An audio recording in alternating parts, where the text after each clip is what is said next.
હું છું તાનો એમે જાશું હવે બીજાની વાડીમાં સણા બૂસ કરવા હાલો ચાલો ભાઈ ચાલો સોપન નીકળી ગયો ને ગાંડાની જેમ એક રાડું ઉંબાળલું ઢોરા ખાશે પણ એટલેથી થાય છે 4-5 કિલોમીટર હાલીને વિયાત ખરા પણ વાય મોટી નદી આવી ગઈ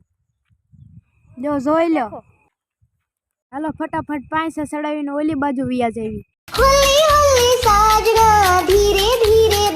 આ બાજુ આવી તો ગયા પણ અહીંયા તો સીંડું છે સીંડું ઉકાળવું જ પડશે આપણને તો આવડે જ છે થોડીક નજર ફેરવી લઉં લઈને વાડીના માલિક પાડી જાય છે તો કોઈ દેખાતું તો નથી હાલો ફટાફટ ચણા લેવા માંડવી આ જો આપણે ઉંબાળવા જ માંડે છીએ હારા હારા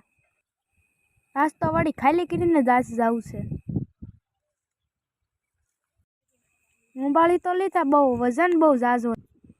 એટલે સીંડું પાછું આવ્યું વિયાયાત ખરા પણ